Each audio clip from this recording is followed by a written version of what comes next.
Okay, then good afternoon, everybody. Let's focus a little bit on perhaps something that has not been the focus so far of the forum, which is human capital. And I'm delighted to have with us today Dejana Kostadinova, who's the head of UNICEF in Serbia, Svetlana Kisic, who's the chairwoman of the Youth Achievement Chapter for Serbia, and also distinguished member of the Economist Associations of Serbia, and then also Richard Record, who's a lead economist from the World Bank based in Vienna.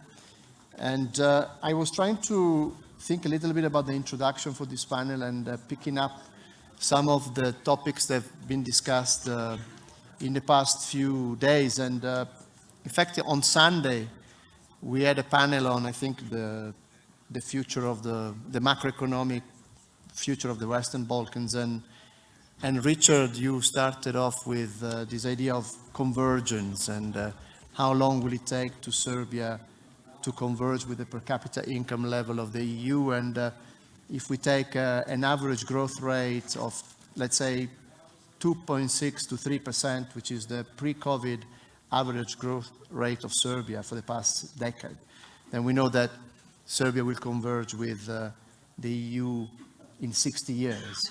And then we talk about productivity in that panel as well, and we know that productivity is low in Serbia. We know that an average Serbian firm is 1/3 as efficient as an average firm in the EU, which means that it will take 3 times as much capital and labor to produce the same amount of output. And then we step back a little bit from that and we focus on the growth agenda, and we say, well, growth is a function of capital, labor, and total factor productivity, and productivity the residual part of the growth equation.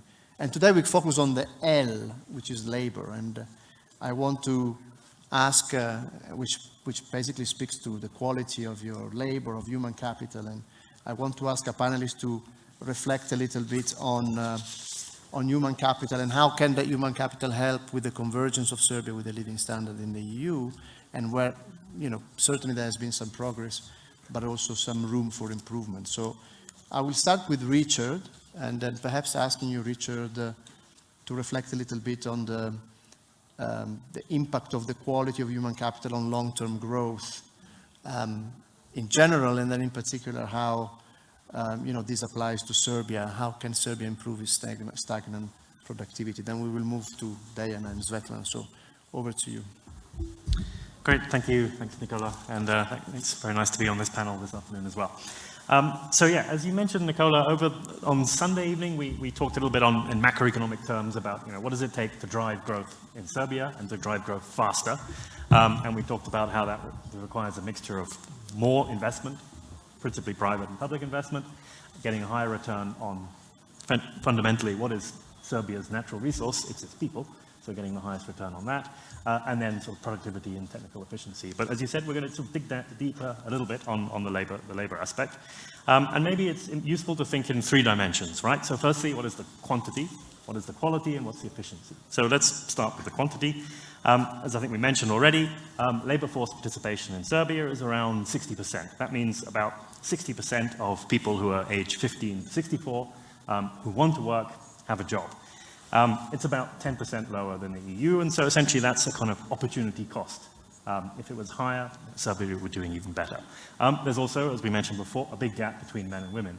In fact, I checked my figures after Sunday, if you close that gap, basically if you equalize labor force participation between men and women in Serbia, you would add 16% to Serbia's per capita income for everyone. That's men and women. It's a great deal, right? And so if we're thinking about how do you close the gap with peers, well, that already closes the gap between Serbia's per capita income right now, about $8,500 per person per year, takes it to about 10,000, which gets you to Bulgaria. Now, I know many Serbian friends of mine say, oh, why do you compare us to Bulgaria? We used to do much better than that. But the truth is they're ahead. If you close the gap for men and women up to the average for the EU, that basically gets Serbia to about Romania. So essentially, okay, these things don't happen overnight, but the difference between growing 2 to 3% and 3, 4, 5% is structurally dealing with these barriers that prevent men and women, but women especially, from being able to work to the extent they can and want to. And I'm sure my colleagues will be able to dig much more deeper into what those barriers are and what some of those policies that could be addressed to deal with them. Just very quickly as well, of course, it's not just about the quantity, it's also about the quality and the efficiency. In the World Bank, we have a tool called the Human Capital Index. You can look it up online, it's public access. And we calculate for all countries around the world an index essentially of the sort of economic returns to education in any particular country.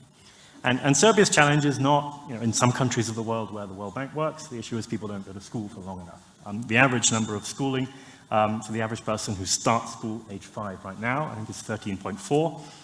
That's about where you would expect it to be.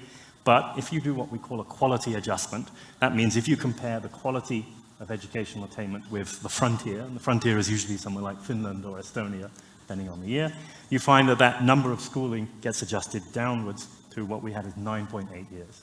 So essentially there's sort of 3.5 years of lost educational attainment by not sort of being at the frontier in quality. And that's on the average terms. We know the distribution is wide as well. Of course, at the top in Serbia, it's as good as anywhere. There's a very long tail, and the gap is even bigger at the bottom. So, yeah, just a couple of issues. I think really if we want to see Serbia going faster, we need to deal both on the quantity and the quality side of the labor force. Thank you, Richard. I think these remarks are very good to put the topic in perspective. And you spoke about the education sector, and then Diana, perhaps you can bring this discussion into that sphere, starting from early childhood development, and tell us a little bit what are your views on the skills for the employability of young people in Serbia, and perhaps going a little bit back also to Richard's gender gap, which I think is very important. So over to you. Thank you, Nicola. And I will continue Richard's thought about quantity and quality. Exactly. In fact, regarding human capital, Serbia faces 3 major challenges. Rapidly aging population, low productivity, and enduring inequalities. And if we look at the figures, the proportion of the population above for the age of 65 in 2030 will be 24%, which means every 4th person in the country. The Gini index for 2021 is 33.3, and the latest census for Serbia showed that Serbia lost almost 500,000 over the last 11 years. So this means that Serbia needs to invest in every one child in the country in order to capture the human capital and to ensure that every one child can develop its potential. I must say that the Serbian government did a lot and achieved significant results in some areas, starting with inclusive education, starting the development of the early childhood development. One of the policies that now the Serbian government is prioritizing is boosting the fertility rate as a mechanism to cope with their old age dependency. Knowing that the low-income households usually have high fertility rate, and they are much more likely to respond to financial incentives for their family planning. This means that more and more newcomers to the labor market will come from vulnerable background. In fact, estimates shows that in 2030, approximately 30% of the entrants in the labor market will come from marginalized, vulnerable, or minority background. And this requires addressing the topic of child poverty and services. Recently, UNICEF did poverty projections on the impact of the war in Ukraine. And our poverty projections shows that the absolute child poverty in Serbia will rise. In 2021, it was 10.6%. And even in our modest scenario, we expect that it will reach 13.8%, which means additional 28,000 children living below the poverty rate. So from this point of view, as a first step, this requires financial support for these children in order to cope with the demands of the modern childhood. This requires increase both in adequacy and in the coverage of social assistance, including child allowances. But addressing poverty is not only social assistance, it is also access to services. In order to ensure that the children are supported to develop their potential and after that to join the labor market and as a skillful workforce, this requires access to services, to quality services from a very early age, namely early childhood development, and after that developing their youth skills. But I'll stop here and after that I'll come back again. Thanks a lot, Diana. Then let's move on to Svetlana. I know that you prepared a few slides for us, and Yes. would be useful If for you you don't to... mind, I'll be continue in Serbian. That's okay. Please, Da. the floor is yours. Samo molim prezentaciju. Očigledno smo svi imali isti pristup u analizi ovog problema, tako da sam i ja krenula od kvantitativnih problema koje ima humani kapital u našoj zemlji. Svi smo svesni da imamo negativnu stopu prirodnog priraštaja i ona od 96. godine samo raste. Prošle godine je bila minus 9,4 promila. Ovaj slajd nam pokazuje šta se dešavalo u stvari sa određenim kohortama stanovništva u Srbiji od 2011. do 2019. godine. Znači, prirodno, ako imate niži prirodni priraštaj, stanovništvo stari. Ali je vrlo bitno i kako se obnavljaju ili razvijaju određene kohorte stanovništva. Zbog lošeg negativnog prirodnog priraštaja mi smo ostali, kao što je Diana rekla, bez skoro 500.000 stanovnika, ali najveći je problem što smo ostali bez preko 460.000 radno sposobnog stanovništva. Znači, ugroženi smo s aspekta buduće radne snage. Poražava što je ova kohorta stanovništva od 15 do 30 godina manja za 200.000 samo u tih 8 godina. I u suštini, kada imate ovakvu situaciju sa stanovništvom, šta to znači za ekonomiju? S jedne strane, rast troškova za negovanje i brigu o starima, jer opet, kao što je već rečeno, oni će nam činiti za koju godinu skoro 1/4 stanovništva. I s druge strane, ako želimo da se razvijamo, onda moramo da radimo na razvijanju produktivnih grana. Mi sad govorimo o negativnim stopama prirodnog priraštaja, ali mi imamo ozbiljan problem imigraciju. I to smatra se da je naša negativna imigracija u posljednjih 10 godina bila oko 10 do 15.000 stanovnika godišnje. Pri tome, smatra se da je ona bila stabilna, međutim, ako se gledaju podaci Eurostata, ona se ubrzavala posljednjih godina ove decenije. Šta je loše? Odlaze nam mladi, odlaze nam školovani, znači ostajemo bez najkvalitetnije radne snage i ti mladi ljudi negdje drugo zasnivaju svoje porodice. Istraživanja javnog mnjenja pokazuju da će se taj trend odlazaka nastaviti, jer u jednom istraživanju koje je publikovano 2019. godine 75% mladih se izjasnilo da želi da napusti zemlju, od toga 20% želi da to uradi na nekoliko godina, a 20% duže od 20 godina ili za uvek. Šta su razlozi koji navode? Ne ekonomski, nego pesimistička verovanja u razvoj ovog društva. Ne veruju da će se Srbija razvijati u smeru u kom oni, da će postati zemlja u kojoj oni žele da žive. I obrazovanje. To su dva osnovna razloga. Sada, ako imamo tu situaciju, znači važno je da radimo na podizanju produktivnosti privrede. Kako podizati produktivnost? Da, šta je još bitno? Kako se trenutno kreće produktivnost? Richard je u nedelju govorio i rekao da su naša preduzeća na nekom 1/3 produktivnosti od prosječnih preduzeća u Evropi. Na ovom slajdu vidite kakvi su ti novi poslovi koje mi stvaramo. Hvalimo se da nam raste zaposlenost, ali šta rastu? Rastu dosta neformalni poslovi, povremeni poslovi, to nije dobro za penzioni fond i za našu budućnost i vidite kako silazno u stvari ide produktivnost. Podizanje produktivnosti podrazumeva kvalifikovanu radnu snagu, usmeravanje industrije na visoke tehnologije. Imamo malo ljudi i moramo ih maksimalno efikasno iskoristiti. Da li ćemo to moći? Ako pogledamo kvantitativne podatke koje su dali Richard i Diana, nisu loši, ali ako uđemo u suštinu koju merimo kvalitetom znanja, koja se može procenjivati na osnovu međunarodnih testova znanja, kada proverimo relevantno znanja za savremeno doba, vidimo koliko problema ima. Ja sad ću samo prokomentarisati ovaj slajd koji imate. U desnom uglu imate rezultate PISA testa.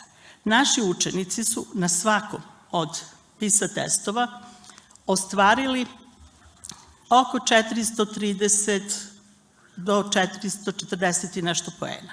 Znači, pratila se čitalačka pismenost, matematička i pismenost u matematici i pogledajte, mi imamo upoređene 2 godine, skoro nema razlike. Pardon, 2 testiranja koje su napravljene u razliku između 3 godine, skoro nema razlike. Da smo uzeli rezultate iz 2003. to bi bilo vrlo slično. Šta je ono što je loše što se ovde može videti? Možemo reći kao standardi smo u nivou ostvarenih rezultata, ali donji plavi pravougarnik pokazuje stepen funkcionalno nepismenih. I od 2012. do 2018. nama je porastao broj funkcionalno nepismenih, što je poražavajuće. Kad ovome dodate da imamo stopu od 16% mladih uzrasta od 15 do 29, od 24 godine, koji nisu ni u obrazovnom sistemu, nisu ni zaposleni. I kad dodate tu stopu na ovo, pa nama je preko pola stanovništva funkcionalno nepismeno, odnosno pola mladih. I još bih želela da obratite pažnju na ovaj gornji, u ovom slučaju vrlo tanak plavi, ovu liniju, ona pokazuje koliko učenika je u onim najvišim stepenima postignuća, znači 5. i 6. nivo. To su oni koji mogu da se uključuju u naučni rad, u inovacije, to su oni koji su kreativni, to su ti koji u određenim privredama vuku progres i podižu konkurentnost. Naši procenti su jako skromni, prosečni procenti po Evropi su od 6 do 8%, a Estonija, koju moramo da spomenemo, ona ide od 12% takvih učenika do 15% takvih učenika. I onda se postavlja pitanje kolike su nam šanse u budućem razvoju, koliko ozbiljno moramo da radimo. Samo bih još potkrepila ovo Dajanino, koliko je siromaštvo, koliko se odražava na postignuća, na rezultate. Na levoj strani vidite kakve rezultate ostvaruju oni iz najbogatijih porodica, a kakve oni iz najsiromašnijih. To su uzeti podaci prvih najbogatijih 20% i najsiromašnijih 20%, koliko se razlikuju rezultati onih iz velikih gradova, onih iz malih gradova i tu je velika nejednakost i koliko, čak imamo razliku i po polovima. Devojke su bolje, ali one kasnije imaju skromnije karijere i manje se zapošljavaju. I ja sad bih ovde stala, pa možemo u sledećem krugu da nastavljamo. Thank you so much. This was super interesting. And I guess what I take away, I don't know whether the audience will agree with me or not, but what I take away from this first round of intervention is 2 things.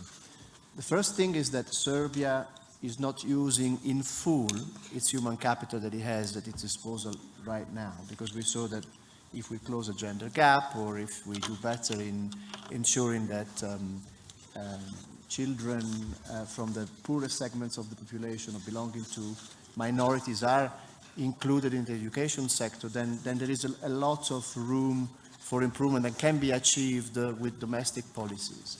So I think that's a good result to have, and then we can discuss sort of what sort of policies will ensure that you close this gender gap and you include in the process of education, this segment of disadvantaged kids. But maybe in the second round, I would like to pick your brain on the second issue that emerged, which we know already, which is Serbia is an aging country. You have brain drain.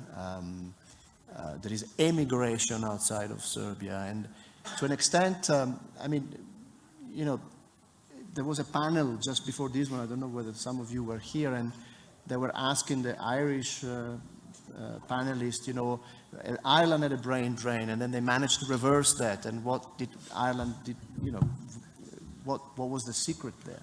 So I'd like to pose to you, maybe each of you in reverse order, if you think about this brain drain in immigration, and what do you think are the 2, 3, perhaps policy or spheres where the government could intervene?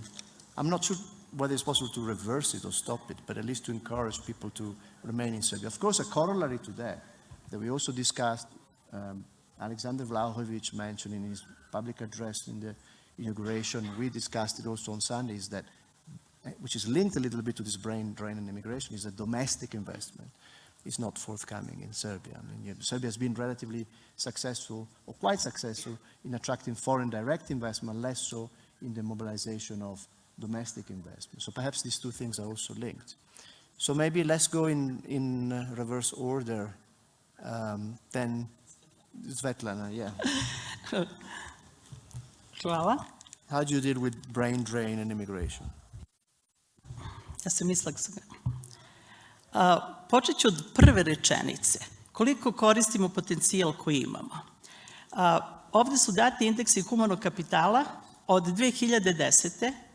pa kako se kretalo do 2020. Znači, mi smo imali, mislim da cijela publika zna šta znači indeks kapitala. Znači, ovo 0,65, recimo, ako kažem, pokazuje koliko svog potencijala će iskoristiti jedno dete rođeno danas kada napuni 18 godina. Znači, 2010. smo startovali sa 65%. I taj indeks je rastao, pretpostavljam, zahvaljujući pre svega poboljšanju obrazovanju. Najviše produženju godina školovanja. A vidimo da je do 2020. smo se opet vratili otprilike na tu cifru. Dobrim delom to je prouzrokovano koronom. Međutim, šta se nalazi u ovom crvenom polju? To je u suštini prilagođeni indeks kapitala u kome je uzeta ozbiljnija analiza. Više faktora koji utiču na kvalitet ljudskog kapitala je procenjivano. I mi imamo ozbiljan problem sa zdravstvom, što je isto deo indeksa, zdravlje nacije je deo indeksa ljudskog kapitala. Mi imamo 40% pušača u populaciji, gojaznost je skoro na 60% populacije, najviše se umire od nezaraznih bolesti, skoro 10% bolesti koje su nezarazne su prouzrokovane lošim vazduhom. I kad se obrazovanje nam nije dovoljno relevantno, i kad sve to skupimo, mi dolazimo do toga da će naša deca faktički moći da ispune 48% svog potencijala. Šta tu može da se uradi? Pa, odgovor može da bude jako kratak. Da se donese politička odluka da je prioritet podizanje kvaliteta humanog kapitala. I da iz te političke odluke prosledi se dalje, da se definišu dugoročne strategije u svim oblastima, da te strategije budu međusektorski povezane, da se stabilno sprovode na dugi rok, ovo su sve polja gde se mora raditi na dugi rok, i da se za takve odluke obezbede potrebna sredstva. Uopšte nema dileme šta bi trebalo da bude put, samo treba gledati ove pokazatelje i putanja je nacrtana. Šta je problem? Ovo su sve polja gde se rezultati vide na daleki rok. Nisu politički atraktivna. I u zemlji gde su izbori na 2 godine, takve politike se teško sprovode. Zato sigurno kad se ovako kaže treba obezbediti sredstva i to stabilna sredstva, može se odmah reći, ali mi nemamo možda sredstva za to. Mi sredstva Imamo za nacionalni stadion. Znači, mogu se naći neka sredstva koja se mogu drugačije usmeriti. Suština je da u stvari se borimo sa siromaštvom, jer siromaštvo koje postoji u ovoj zemlji odražava se na sva polja. Na zdravlje, na obrazovanje i automatski utiče na iskorišćenost potencijala. Zašto sam izabrala ovaj slajd? Ljubičasta linija pokazuje kako se stopu apsolutnog siromaštva, to su oni ljudi koji žive sa 12.500 mesečno, odnosno sa manje od 12.500 mesečno. A pogledajte kako se kretala stopa bruto društvenog rasta, domaćeg rasta. Ona je oscilirala, ali se u siromaštvu ništa nije menjalo. Znači, moramo se boriti protiv toga i sprovođenje reformi podrazumeva opredeljivanje potrebnih sredstava. Šta se trenutno dešava na ovom grafikonu? Vidite da se u stvari da smanjujemo sredstva za obrazovanje, da se smanjuju rashodi za zdravstvo, znači za ona ključna polja koja su nam potrebna.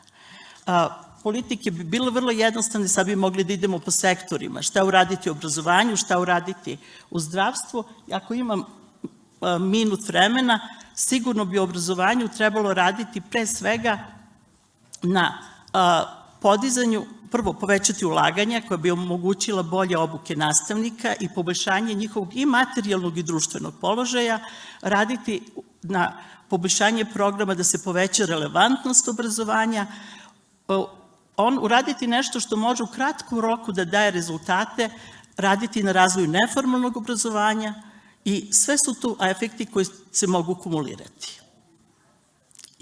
Ja ne bih dalje da ne prezumem, tu treba menjati način finansiranja univerziteta, mnogo toga treba, ali to su već one mere kapilarno koje se šire. Hvala. Diana, over to you. Thank you, Nicola. Speaking about brain drain, I'll focus on two major elements which are separate but quite interlinked. One of them is the migration, and the second thing is the population due to the low birth rate. And they're very much interlinked. Approximately 1 decade ago, there was a very interesting research done in the European Union. What motivates a woman to give a birth? Which also can be said what motivates a woman to stay in a country and to raise her child in a birth. And surprisingly, the answer was predictability and security. But talking about security, it is much more about the support network of services that is established and that exists on the ground to make raising a child really supported by the state and the community, but also predictable. So we should look whether we really here in Serbia have all the services accessible for all the children on the ground. As I said in my previous statement, Serbia made some major steps, significant steps for establishing some of the services. For example, early childhood interventions. There are very good piloting models, establishing of the developmental council units in the primary health care, but there is a need also to strengthen all these services, to scale up across the whole country and to ensure that every child has an access, either free or affordable access to quality services. Because when we speak about early childhood development, this is in fact the smartest things that every one country can do in order to ensure that we'll support the children to develop their potential. The science shows that the main development, brain development, happens in the womb or in the first 1,000 days of the child's life. So this is the crucial period in which the child and the family should be supported with services. From this point, strengthening the early childhood development, broadening the access to early childhood education and preschool education, and making it accessible particularly for the most vulnerable children, these who are hard to be reached, This is very important if really we want to capture all the available human capital and to support it to develop. Looking through the life cycle, the next very important period in child's life, this is the youth.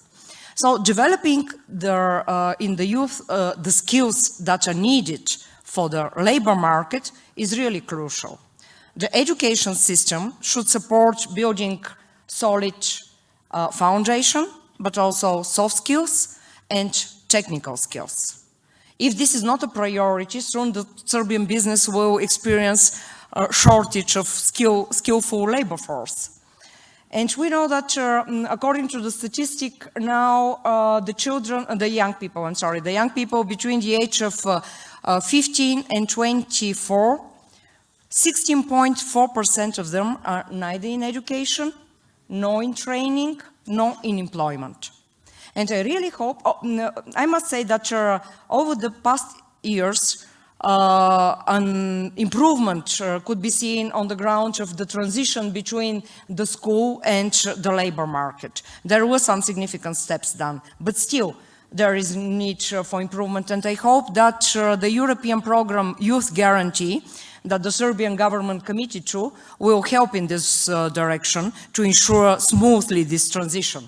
I really hope that the action plan for the Youth Guarantee will be soon adopted. It is ready, but it's pending for adoption.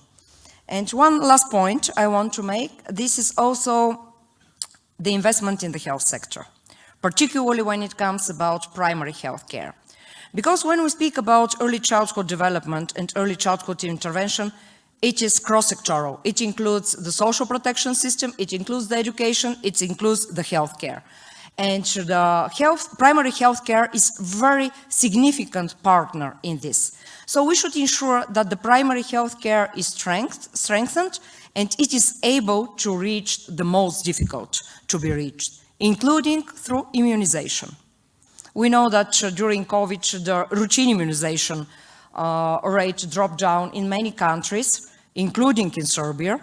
The last statistic shows there should be 95% coverage in order to ensure collective immunity. But the last statistic shows that in Serbia there are 9 districts which coverage below the rate of 85 and a number of below the rate of 50. And the result is a measles outbreak in 21st century. There are 41 people sick of measles today. This is the last.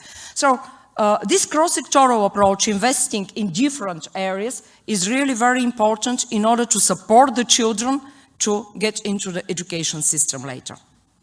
Thanks, Diana. So Richard, assuming that the policymakers will listen to this chat and they will do exactly what Svetlana and Diana would say, then we'll have a child that grows up and with quality education, but then still she will decide at some point maybe to leave Serbia, even if she gets a good education. So what are your thoughts about this? Okay, no, I don't know what I can add beyond Svetlana and Diana, but maybe a few things from other countries. Firstly, Serbia is not the only country in this region which is grappling with demographic challenges, and this is not the only region in the world. I mean, you look in the issues of countries in Central America, you have the drag or the pull of the United States. You look in Southeast Asia, the same pull of Singapore, which kind of sucks in talent.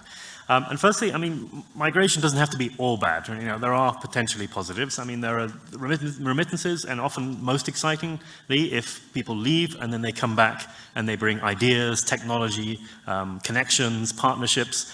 If you look around many of the world's fastest growing developing countries, some of the most dynamic entrepreneurs are returnees who spent time in another economy and then sort of gained something from that. So it's important to think of the long game. And secondly, there are countries that have gone through this whole process. And you mentioned Ireland, which, for decades was the famous country that was losing its population. Now look how successful. I mean, I'm British. Per capita income is higher in Ireland than it is in the United Kingdom through a mixture of, very good economic policies, transparency, attracting high-quality investment, investing in human capital, and creating jobs and opportunities back home, which now means that Ireland actually sucks in talent rather than sort of losing it. But I mean, a couple of things. I mean, it's important to think of what are the sort of factors that drive people to leave their own country. And, you know, let's not be naive. It's a big decision, right? And it's a big risk for anyone to leave their home, their family, their friends, their own country, their culture. So you need quite a strong motivation. Part of that is economic opportunities. And again, you know, Diana mentioned the share of Serbia's youth who are not in educational training. Even those, I checked, even those who graduate with a university degree have 22% unemployment. Now, it's high everywhere in every country. You know, I think we all remember what it was like getting that first job. You have a degree, but you don't have any experience. But I think it's about twice as high in Serbia as it is in the European Union. So that's frustrating, right? You're one of the ones who gets to go through the education system and you still can't find that job that you're looking for. We also know that firms in Serbia often report a very high rate of dissatisfaction with the way the labor market works at every level of skill. So something's not quite matching up there in terms of the linkage between what the labor market is demanding and likely demand in the future and what the educational system is providing and producing. And I think the lesson from many countries around the world is it's less and less in today's economy about pure, you know, technical skills, math, science, of course it's important, and literacy, but even more so it's about problem-solving skills, critical thinking, and the sort of adaptive you know, sort of human capital that comes through a modern educational system. Maybe that's somewhere to focus on. I mean, in time, I guess we would hope with, you know, a faster growing economy, attracting higher quality investments, we'd start to see a higher number of sort of high quality jobs being created within Serbia, and then maybe the premium starts to narrow between outside and within, and a smaller share of people look to go out.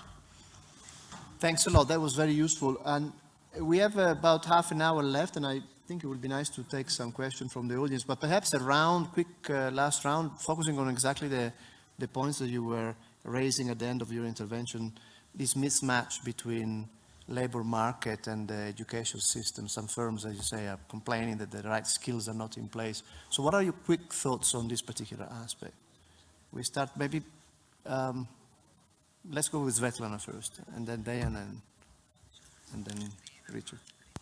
S obzirom da imamo dovoljno vremena, ja bih možda dodala još nešto kako unaprediti obrazovni sistem, a to bi pomoglo upravo tome da se smanjuje ta razlika između veštine i znanja koje se dobiju kroz obrazovanje i onoga što traži tržište rada.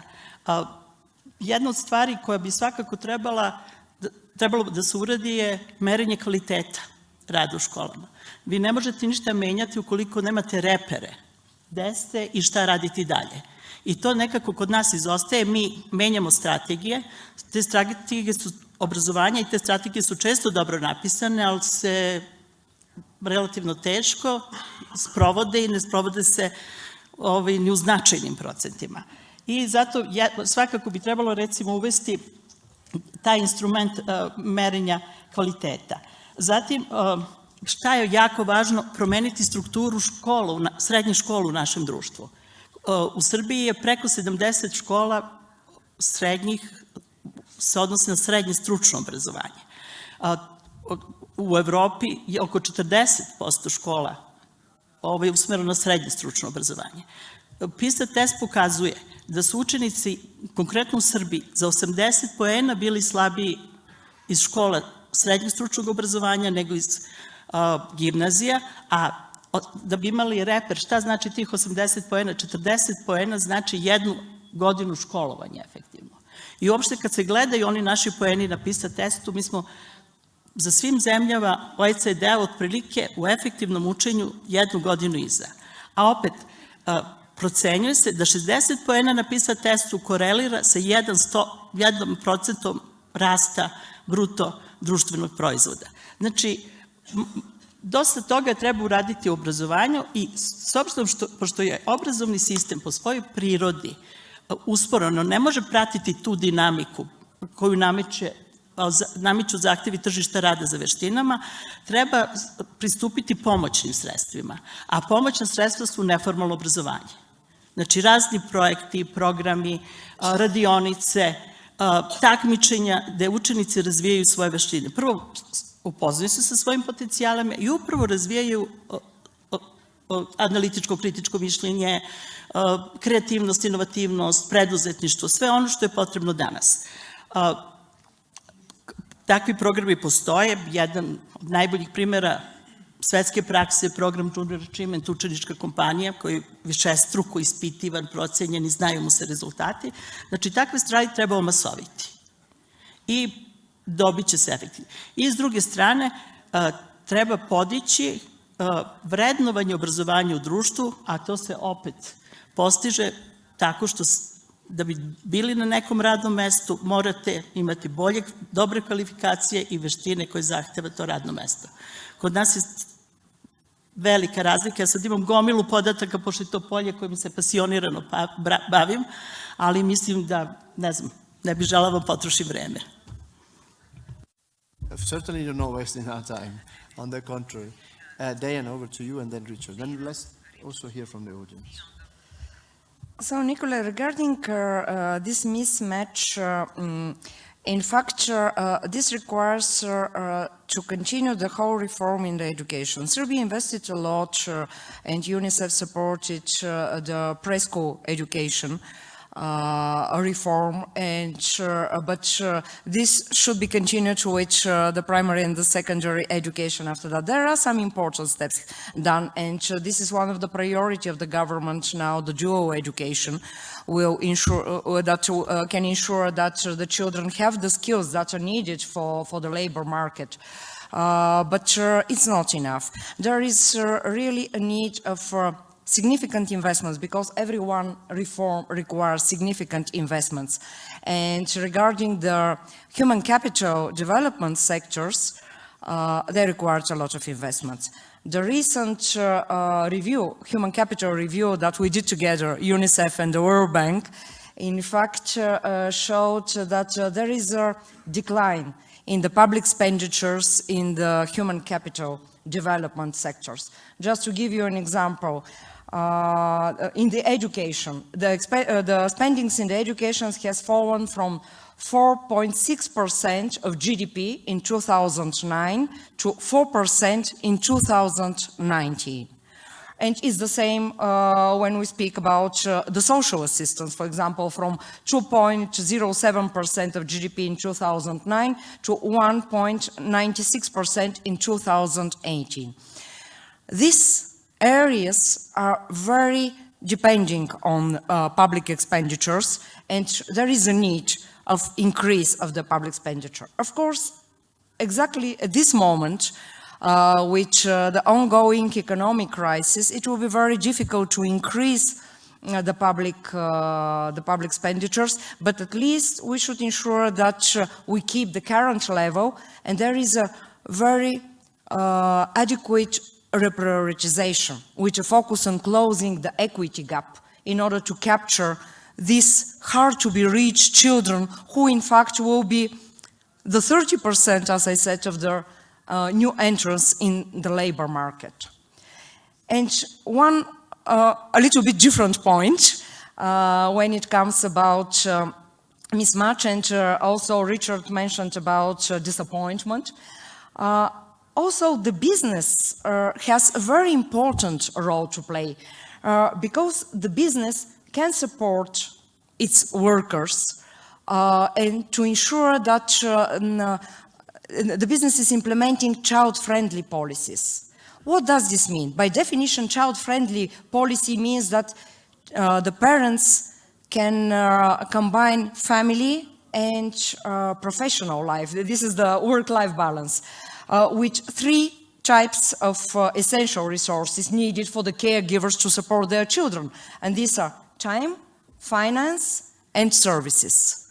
And I'm very optimistic because a number of businesses in Serbia have started implementing child-friendly policies over the last decade, and some of them now are implementing assessment of their own policies, how they're impacting the life of children. So this is also the other point of view, which means that every one of us has a role to play in this journey. Wonderful. Richard, briefly over to you, and then let's open it up. No, terrific points from my colleagues on the panel. I mean, maybe to sum up, I think it's spend more, spend smarter, and remove the barriers. I mean, Diana mentioned that, Serbia's, population is shrinking and cannot afford not to maximize the returns on that existing resource base. I mean, we all know, Serbia's future is not likely to be a low-cost manufacturing based economy. It's got to be a high-skilled, knowledge-based, innovative economy, and that means investing more. Spending smarter, Svetlana talked about the importance of testing and monitoring. We know from around the world the most effective education systems are ones that not only monitor frequently, but then use that information very quickly to feedback and target where do you see problems. You see particular schools, particular areas, and take corrective action and often investing a little bit more. Spending smartly also means working a lot more closely with the private sector. At the very least, trying to sort of have an adaptive curriculum process that engages with potential employers. And again, the most effective systems around the world, and I'm thinking particularly in East Asia, are where you have sort of public-private partnerships, particularly around particular sectors and industries where there's sort of economic potential that allows sort of co-creation of educational training and technical training. And, it's a win-win because the private sector gets to see and have an influence on the potential labor force coming towards them, and the public sector at last gets to realize what do they need instead of trying to guess. And then finally, removing barriers. We already talked a little bit about that.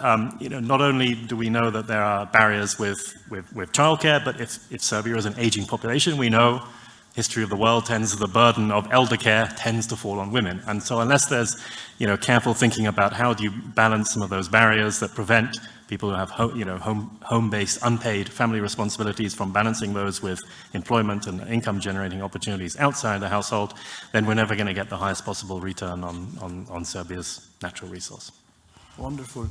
Well, I have to say that thanks to these very efficient panelists, we have a bit of time, uncharacteristically on this panel, to have some questions. I already see 2 hands. So let's go to the audience. Maybe you can introduce yourself and tell us your name and where you're from. Thank you for the inspiring, although depressing panel. My name is Aleksandra Drecun. I'm a lawyer by training. I'm a president of Intersection, which is an action tank with people passionate about science and education. And for the full disclosure, I'm engaged with the World Bank on several projects, consulting mainly on capital investments. So this was really, although I knew most of the things, eye-opening. So let me start with a very short suggestion. I would beg the organizers, and I know Svetlana is one of them, to put this panel as the first panel next year, so that everyone knows. So it's one of the quick fixes that doesn't require a lot. We need government and key stakeholders and business people, everyone in this country, to look at this data and then to have reports every year to see what we are doing. And I actually wanted to ask 2 questions, very short questions. One is for a colleague from UNICEF, for Diana. According to the last census, not this one, of which we do not have the results, but one in 2001, we have 7.7% of population without elementary school. It's mandated by the law in Serbia to have elementary education. There are discussions to make also high school education mandatory. Are you aware of any efforts? What's going on? What is going on in Serbia? We are not even implementing our strict regulations. It's not a small figure. Another 25% have elementary school education, which brings us to the figure of 1/3 of population having elementary school or less. And a question for Svetlana. I know about her efforts in junior achievement, and I compliment her on her stubbornness, let's say, in doing it, because it's not just passion. She's been championed in that. Can you share some figures on the effectiveness of the program? I think that people should know. So how many companies are there, and what are the effects? What is the spillover, and so on, so that people know what they should support. Thank you so much for organizing this. Thank you very much, and we'll follow up on your suggestion to put human capital as the first panel next year. Maybe let's gather another couple, so panelists have time to think about, and they might want to also respond to different ones. Yeah. Thanks a lot for hosting this panel. My name is Irena Cerovic. I work with UNDP. And actually last year we published a human development report for Serbia around the issue of depopulation. which actually for the first time looked at this issue and intersected it with 8 different sectoral policy areas and tried to see what is the interaction on how these different policies could help the country respond to depopulation, and also how they should be planned differently in the future for a changing demographic situation. And it deals with family support and health and education and all of these areas you'd expect, but also looks at things like urban planning, spatial planning, environment. How do these interact, and how are they going to be different in the future with a changing population situation? Right now, we are working with the government of Serbia to actually put in place a program that will address the recommendations from the report and the sort of perspective that the report takes, which is around human capital as the priority on the one hand, and also around actually adapting to new demographic realities. Putting together a program that will work at city level to help explore and experiment how we can actually bring particularly mid-sized cities to a new reality to be able to deal with these kinds of problems. Now, the question and the challenge here, of course, is that the main conclusion is that this is not an economic policy. It's not a better economic policy we need. It's not a better social policy we need. It's actually looking at the entire range of human development policies and looking at them from the perspective of population, from the perspective of population change, from the perspective of aspirations of the country to actually support families more, to support children more, to support an aging population better, and to support a new kind of migration dynamic as well, including an increase in circular migration, all these other trends that we see. The problem there is, of course, that it requires a level of ambition and innovation on the part of government that is very difficult to achieve in any public sector anywhere.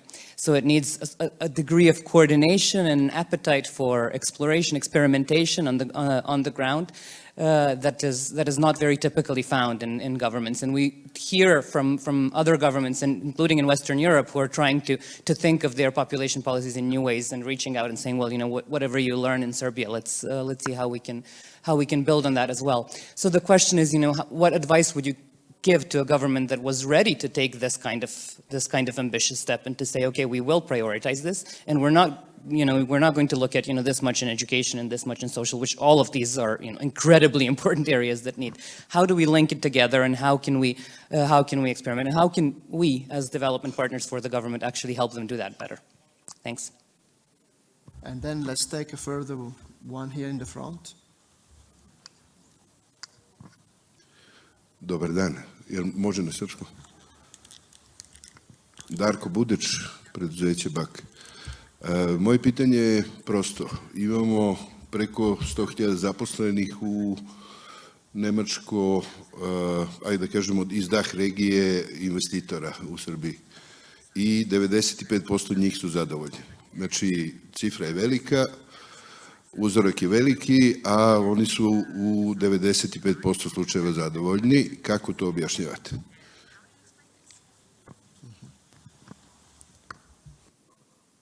Okay, then let's, is there anybody else from the audience? Okay, let's maybe take the last one, and then we can ask the panelists to respond. My name is Olga Svoboda. So yeah, I agree this should be a first panel. And my question is on this 2% of highly literate, functionally literate, I think, children. And my question is there any initiative being done around that population, that specific population, or all the initiatives are on the early stage, vulnerable, etc., population? So are we doing, you know, intervention on both sides of the curve? And are there any suggestions that corporates can do to boost not only the early childhood intervention, but also the later 15 to 24 population in this 2%, increase this 2%? Well, it looks as if we have a very prepared audience. So back to the panelists, we have issues about census and whether or not access is guaranteed, the minimum access is guaranteed to population, issues of coordination across different sectors of the economy, issues of firm satisfactions, and also issue of different segments of the education population. So let's go to Diana first this time, and then Richard, and then Svetlana. Thank you, Nicola, and thank you very much for these very interesting questions. And I see some common things in them, so I can answer to most probably to all of them. Talking about the percentage of children who are not in school. Yes, it's mandatory to visit school in Serbia, but this requires a lot of efforts. And over the past years, Serbia really achieved some results in increasing the enrollment rate in the primary school. And also the graduation from the primary school. The biggest challenge usually is with the secondary school. This is exactly when most of the children, particularly the ones who comes from the vulnerable background, are dropping out. So this is one of the areas in which the Ministry of Education is investing a lot of efforts. But talking about dropout, in fact, this requires efforts in almost all areas which are interlinked. For example, in the area of education, we can discuss the bridging the digital divide. Particularly during COVID, we saw that it's very important that children has access not only to internet, but also to have the digital devices to work on them. The government, with the support of the European Union and with UNICEF, is investing a lot in this, in bridging this digital divide. And it's also linked with some specific practices, for example, in early child marriages. Most of the girls, most of the children who are dropping out of schools are girls, and they are dropping out because some of them are married. Not only in the Roma neighborhood, it is wrongly perceived that this is a problem only for the Roma, for the Roma neighborhoods and settlements. But also early child marriages is a problem across Serbia. So this requires a lot of support of raising awareness, but also working with the social protection system and also with the health system. But more or less, we are coming back to the topic of poverty, because poverty is behind not enrollment of children at school and dropping out. And children need support in order to, financial support in order to visit schools. So definitely there is a need of moving away from blanket coverage and to much more poverty-targeted measures and child-focused measures that will support children to cope with the demands of the modern childhood and also to catch up with the richer part of the population. Regarding the depopulation, thank you for this colleague from UNDP. You know that UNICEF also joined efforts with UNDP and UNFPA working on the depopulation file, because again this puts a light on a very important topic, that if we want to achieve results in education system, this means that all the systems, supporting system, should be on the same page and they should work cross-sectoral, child protection and health. So I fully agree that in order to build human capital, which can contribute to the sustainable growth of the country, this requires cross-sectoral approach through the systems. Thank you. Richard, over to you. Recap some of the Okay, maybe I can pick up on one point on sort of engaging with policy. How do you make a change? So my colleagues here know Serbia much better than me. But in the World Bank, you know, we often around the world primarily work with ministers of finance. And, you know, sometimes when you go to a minister of finance and you say, we think you should do this policy because it's the right thing to do, and they say, yes. More often they say, well, how much is it going to cost me and what's the return? And so I think that is incumbent on all of us to, you know, do your homework. If you go in and say, right, we think you need to spend more on, I don't know, early childhood care, or, I don't know, active labor market policies for university graduates. And we think if you spend this in this area and in this way, you can, say, reduce Serbia's graduate unemployment rate from 22 to 20%. That means another, I don't know, 25,000 Serbians in graduate employment, paying income tax, and then you get an economic return over X years in this type of way. Or, if we can, reduce or address, the gap in terms of female labor force participation by dealing with particular barriers. So, I mean, that's maybe something we have to do in our organizations as well, but you have to come armed with your figures. And ministers of finance usually, I'm not sure about how it works in Serbia so well, respond much better when you say, spend this and you'll get this back in terms of revenues and collections, and maybe your policy change will be fiscally neutral over X years. Then it becomes a more compelling argument, not just the right thing to do, but also a smart thing to do if you're a Minister of Finance. Svetlana, over to you. Ja ću verovatno imati kolekciju pitanja.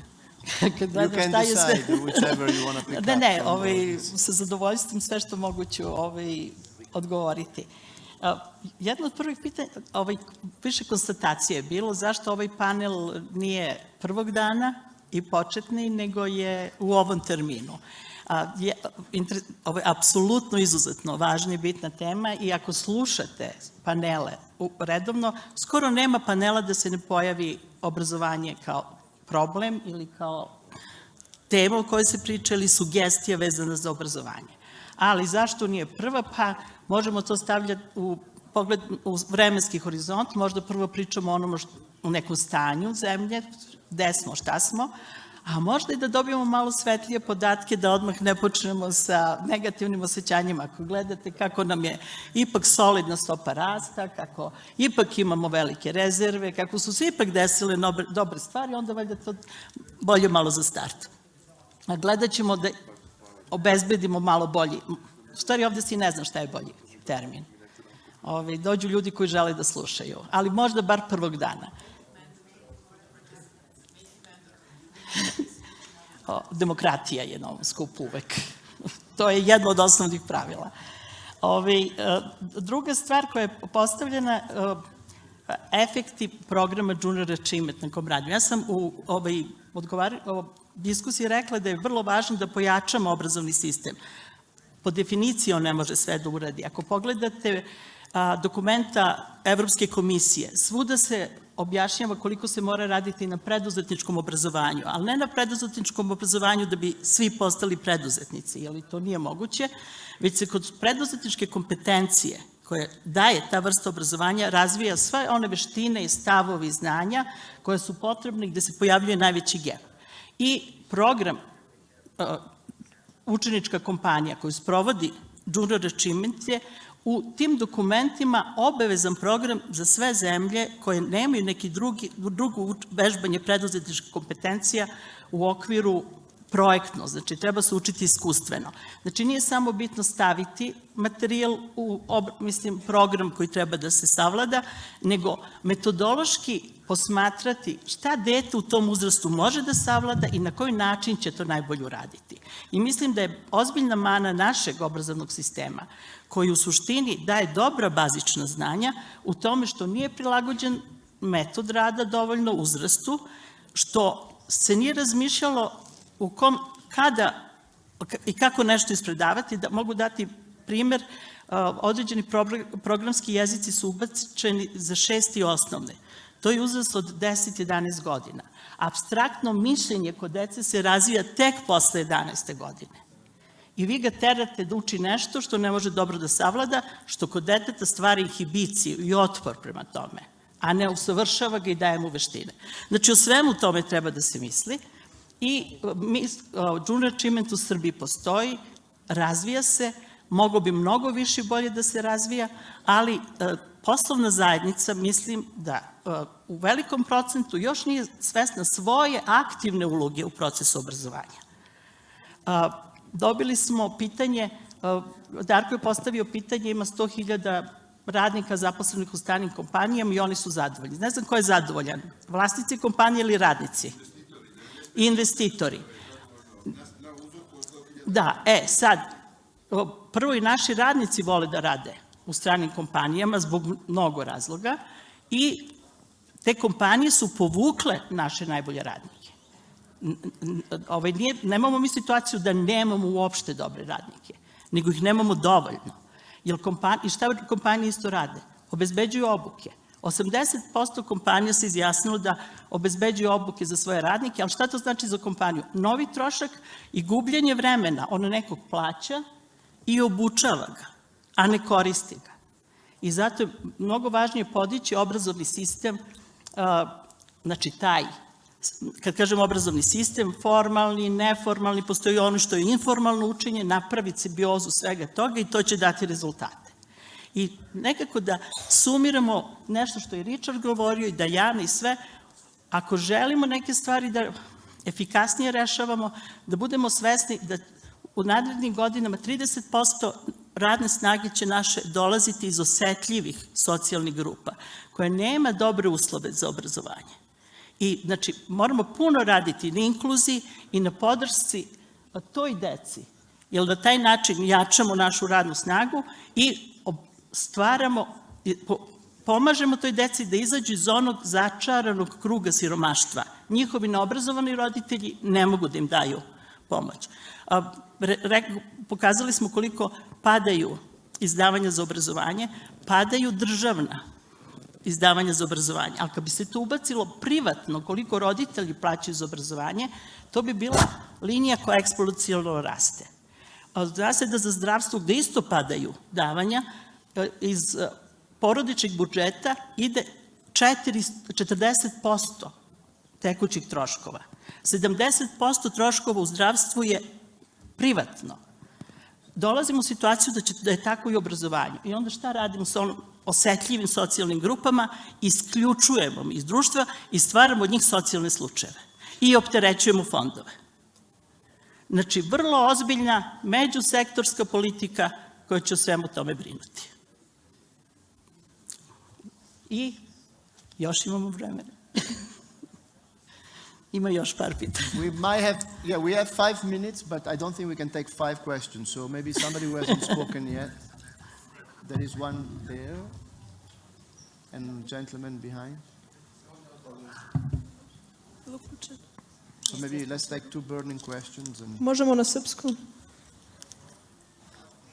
Ana Ristović, novinarka portala Bloomberg Adria. Imam jedno pitanje, volala bih da čujem mišljenje panelista o uvozu radne snage u Srbiji, jer sve češće viđamo da nam dolaze radnici iz inostranstva, naročito iz azijskih zemalja, i kada razgovarate sa poslodavcima, često ćete čuti da ih oni zapravo više koštaju nego što bi ih koštala domaća radna snaga, ali da domaćih radnika jednostavno nema. Kakva su vaša predviđanja po tom pitanju? And indeed, immigration is something that we haven't spoken about. There was another gentleman behind. If you can give them the mic behind you. Yeah, thanks. Also, my name is Oliver Streit. I work for a project From Education to Employment together with the Swiss and Serbian government. We work a lot here in the region, actually here in Raška, Novi Pasar, Kruševac. And we are here now, let's say, 7 years, and we have implemented a lot of, let's say, public investments in terms of job info centers, for example, because you need to invest actually, how do you reach the need group, yeah? If you say, for example, Diana, the need group is decreasing since 7 or 8 years, that's correct, but it's also partially true because of the fact of, let's say, migrating people abroad.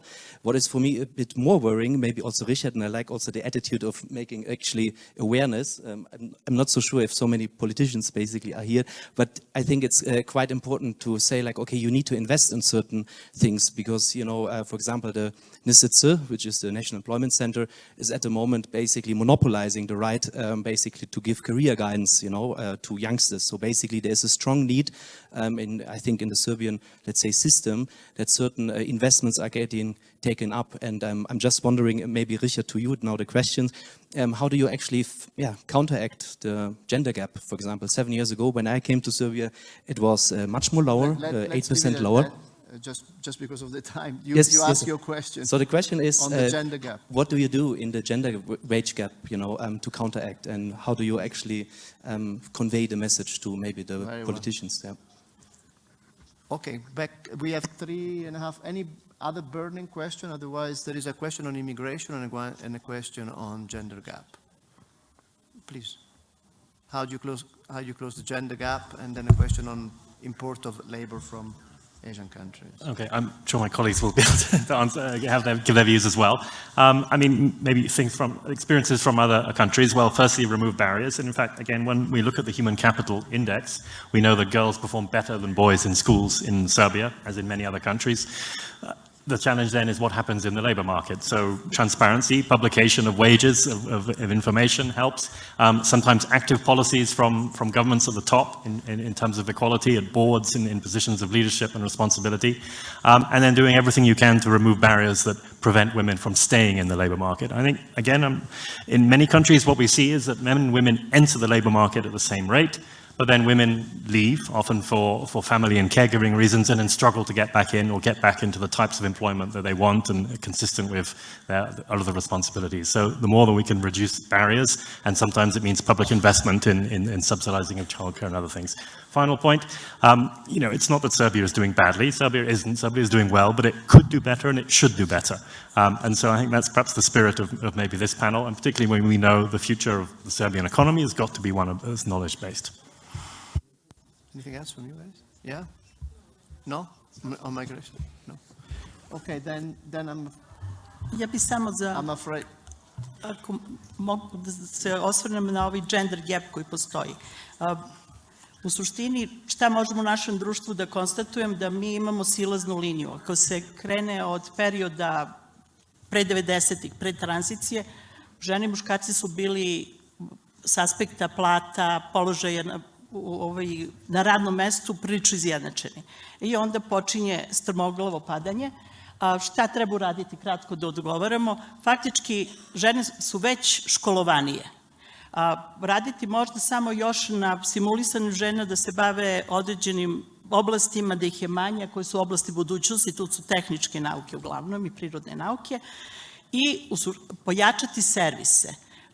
Još živimo u društvu gde žena gde je zadržala tradicionalnu ulogu, što je dovodi u nemoguću situaciju, da bude uspešna na poslu i da bude uspešna u porodici.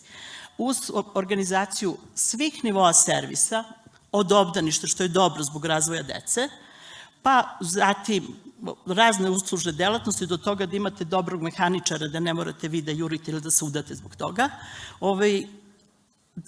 to će rešavati takve stvari.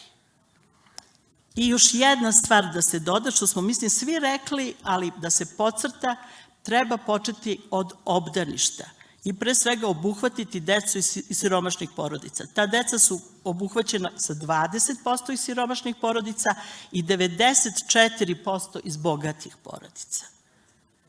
I onda razlika raste. Vrlo kratko. Okay, we are out of time, but it's a burning one, so please. 2001. godine napravio sam prognozu i istraživao.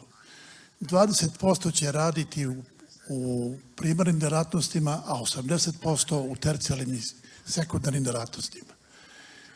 Ta prognoza se već ostvaruje. A zanimanje budućnosti je u Americi restauraterski kuvar. Na drugom mestu su informatičari i analitičari sistema. Završio sam. Okay. Thank you so much for the intervention. I want to thank the panelists. I want to just briefly say that perhaps 3 or 4 takeaway points very quickly. One is that, Serbia, in order to achieve a higher growth trajectory, has to focus on the L in the economic function. It's only about capital, it's about labor, and labor means human capital. And as you guys said, and you said also from the audience, it really needs a deliberate focus on human capital. And it's not an easy one because, it's a multidisciplinary, multi-sectoral endeavor, and it takes an invested set of ministers to act on it. And I think that the right spot to start, as you were saying, Richard, is at the Ministry of Finance in any country. The second point that I take away is that Serbia can do much better with the human capital that it actually has. So there is still a big inclusion agenda that needs to be acted upon. This is about rich and poor, but it's also about men and women. And I think that's, you put on the table some interesting points. It's also about the quality of education. It's about measuring what you do and then using those measurements to improve your performance. It's about spending more in the education sector, and it's also about bringing the public and private sector together and understanding what businesses are looking for and whether the education system is catered to those demands. And the third thing, I think, on the more difficult question on immigration and brain drain, we heard from, especially you, Richard, it's not all bad news. It's all remittances, and some of it is inevitable. But there are lessons from countries like Ireland when these processes have been reversed. My takeaway is that it's more important to lure people back into Serbia, to put in place a transparent set of economic policies, create a level playing field where competition drives economic development, create a vibrant economy, then people will come back. I think this is more important than, say, incentives on fertility, for instance. So let me stop here. It was a great conversation, great panelists, efficient, great public, and enjoy the rest of your day in Kopaonik. Cheers. Well done, guys.